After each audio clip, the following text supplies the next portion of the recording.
Yeah, and I just a side note, I was speaking with some the dental association folks who were just in the card room about a week ago here at the Statehouse.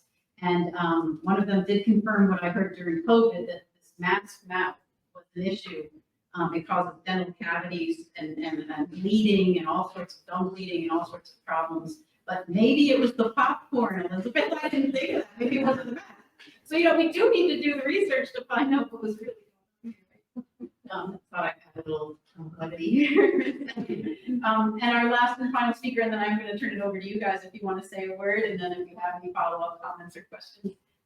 But we have business owner and patient with some concerns to bring evidence that this is still going on. Chris Pratt from Bridgewater. Thank you, Chris,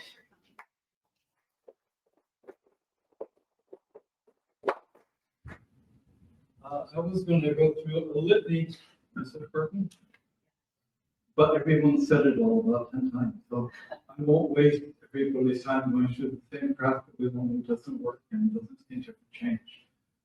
The gentleman who talked about social media, it gives me hope, and I don't know how many of you are familiar with quantum, but in the quantum world, with the new physics theory, your consciousness is going to become the fabric of life. Not money, not power, not the things that have been ruling us.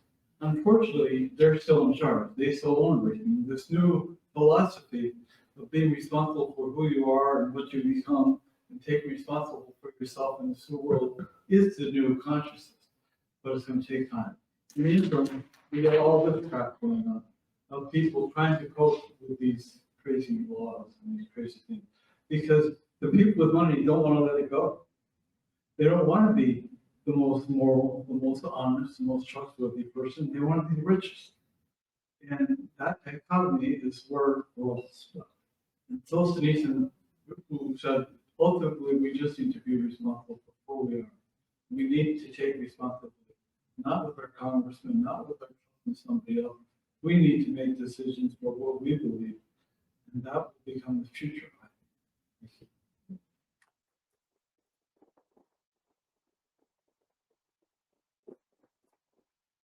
Oh, I'm sorry, I forgot to talk about my experience. Yeah, thank you. When we're talking about I recently was in the hospital diagnosed with, and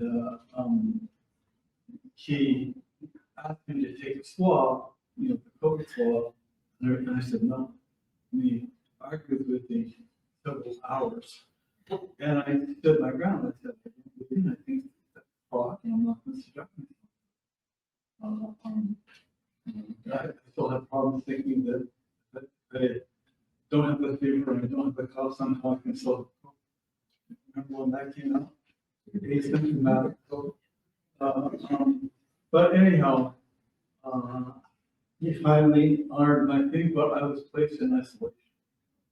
So, and I got along really well with everybody that came, so well that I was discharged the next day. He didn't want me around being an anti-COVID person and influencing the medical staff. So I was in the hospital with pneumonia 4 days, I think. And unfortunately, I got better on my own. And I was very cognizant of taking care of myself, which I think helped. But we're not out of the woods. And, everybody's saying COVID is still around, these protocols are still around. I mean, hospitals are probably the worst places to go. They enforce masking, they enforce all of these ancient, barbaric COVID procedures. You can't visit your dying parent. I mean, those things happen. We need to start remembering, looking in the mirror and deciding who we are and what we believe. Not putting our faith in ourselves.